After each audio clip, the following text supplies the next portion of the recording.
अस्सलाम वालेकुम, क्या हालचाल हैं, कैसे हैं जनाब? ठीक ठाक, खैरियत से? मैं भी बिल्कुल सेट अल्हम्दुलिल्लाह। जी, किस क्लास में हैं हम मौजूद? बिल्कुल ठीक कहा आपने, हम मौजूद हैं उर्दू की क्लास में।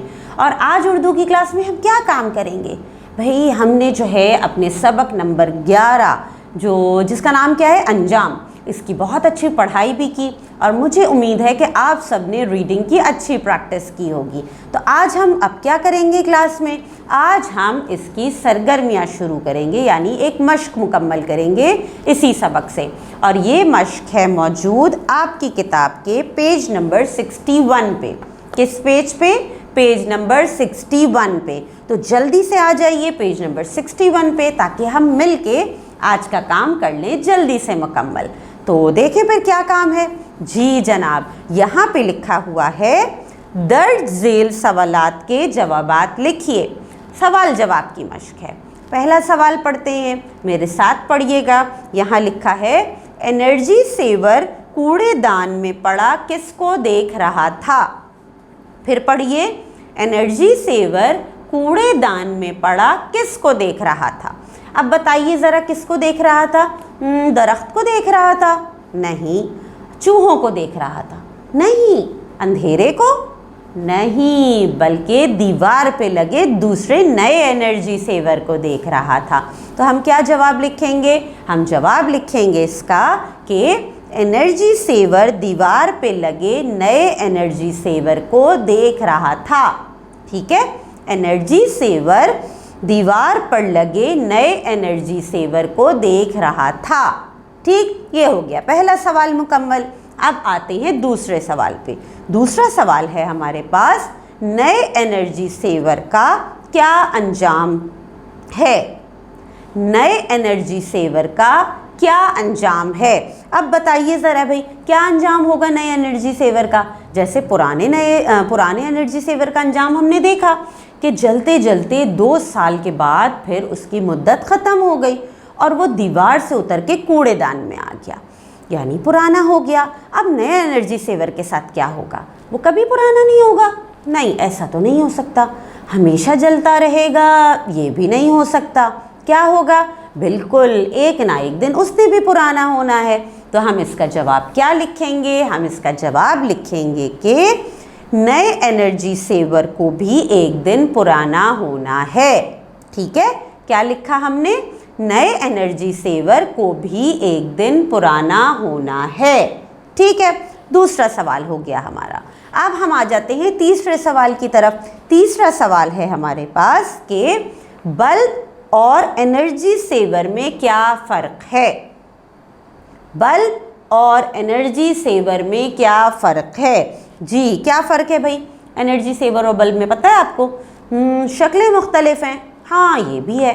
और आपको पता है एक बात कि एनर्जी सेवर बिजली कम खर्च करता है और बल्ब बिजली ज़्यादा खर्च करता है। तो ये फ़र्क ज़्यादा अहम है। तो हम यही जवाब में लिखेंगे। किस तरह से लिखेंगे? इस तरह से कि बल्ब में बिजली ज़्यादा खर्च होती है, एनर्जी सेवर में बिजली कम खर्च होती है। ठीक है, हमने क्या लिखा? दोबारा पढ़िए मेरे साथ। बल्ब में बिजली ज़्यादा खर्च होती है, एनर्जी सेवर में बिजली कम खर्च होती है। ठीक, तीसरा सवाल भी हो गया मुकम्मल। अब हम आ जाते हैं चौथे सवाल की तरफ। चौथा सवाल है हमारे पास, रोशनी के ज़राए कौन कौन से हैं?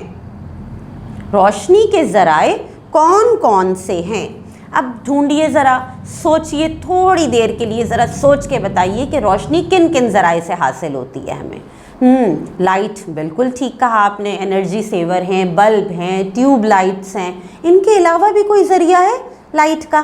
क्या? हमें चांद की रोशनी भी नज़र आती है रात को। सूरज दिन में रोशनी देता है हमें, जब दिन के वक्त हमें बल्ब जलाने की ज़रूरत नहीं पड़ती। और सूरज की रोशनी, चांद की रोशनी, तारों की रोशनी भी होती है। जी, जब सितारे चमक रहे होते हैं आसमान पे, वहाँ भी रोशनी होती है।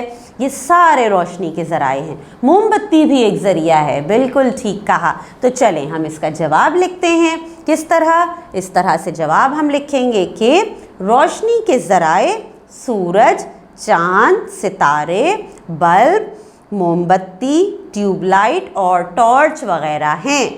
क्या लिखा हमने? रोशनी के ज़राए सूरज, चांद, सितारे, बल्ब, मोमबत्ती, ट्यूबलाइट और टॉर्च वगैरह हैं। ठीक, तो यहाँ पे थे 4 सवाल। इन सवालात को तो हमने कर लिया मुकम्मल, इनके जवाबात मैंने आपको लिखवा दिए हैं।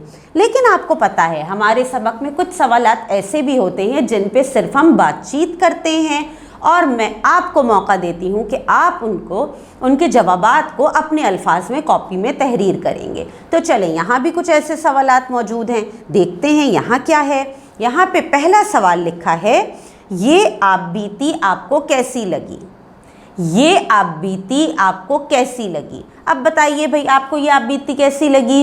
मुझे तो अच्छी लगी, ठीक थी। क्यों? क्योंकि इसमें बल्ब अपने बारे में बता रहा था और मुझे इस तरह की आपबीती पढ़ के बहुत मज़ा आता है। मुझे तो यह भी पता चला कि भाई बल्ब कह रहा है कि मैं भी इंसानों की तरह हूँ और मेरा भी इंसानों की तरह एक पेट है, सर है, ये सारी चीज़ें हमें पता चली। उसकी तैयारी के मराहिल पता चले, उस पर क्या गुजरी ये पता चला। तो मुझे तो आपबीती अच्छी लगी। आपको कैसी लगी ये आप अपनी कॉपी में लिखेंगे। ठीक है, अगला सवाल है, अपनी राय दीजिए और अच्छी लगने या ना लगने की वजह बताइए। अपनी राय दीजिए। अच्छा, ये आपबीती में ही था कि आपबीती कैसी लगी है, इसमें हमने अपनी राय देनी थी, हमने राय दे दी है, ये सवाल मुकम्मल हो गया। यहाँ पे अगला सवाल जो हमसे पूछा जा रहा है वो है कि इस सबक से हमें क्या पैगाम मिलता है? इस सबक से हमें क्या पैगाम मिलता है? क्या पैगाम मिलता है जी? इस सबक से हमें जो चीज़ें समझ में आई वो कुछ यूँ कि जनाब हमें अपना काम पूरी ईमानदारी से करना चाहिए। अगर आप अपना काम ईमानदारी से करते हैं तो आपको फिर अंजाम की फ़िक्र नहीं होती, और अगर अंजाम का पता हो पहले से तो फिर कोई दुख भी नहीं होता। हर चीज़ ने एक ना एक दिन ख़त्म होना है, तो अपने अंजाम की फ़िक्र करनी चाहिए, लेकिन उसके लिए क्या करना चाहिए? अपना काम ईमानदारी से करना चाहिए, तो फिर आखिर में अंजाम लगता ही नहीं है। और एक चीज़ जो अच्छी लगी कि आपकी तबीयत में जैसे एनर्जी सेवर में लचक थी, उसको कोई गुरूर नहीं था अपनी रोशनी का। उससे पता था कि ठीक है, मैंने इतने साल काम किया, इतने साल रोशनी दी और आज मैं कूड़ेदान में हूँ, कोई बात नहीं, मेरी इतनी ही मुद्दत थी और अब दूसरा एनर्जी सेवर दीवार पर आ चुका है। तो आप में लचक होनी चाहिए, चीज़ों को कबूल करना चाहिए, गुरूर तकब्बुर बिल्कुल नहीं होना चाहिए तबीयत में। ठीक, अब आपने क्या समझा, आपको क्या सबक मिला, वो आप अपने अल्फाज में अपनी कॉपी में तहरीर करेंगे। इसके बाद एक आखिरी सवाल जो यहाँ पर है, बहुत आसान, कि इस सबक का एक और अच्छा सा नाम सोचिए। एक और अच्छा सा नाम, क्या नाम हो सकता है? मेरे जहन में आया एनर्जी सेवर की ज़िंदगी का सफ़र, ये हो सकता है, या मुझ पे क्या गुजरी, इस तरह से करके नाम हो सकता है कि फिर आगे एनर्जी सेवर की कहानी थी।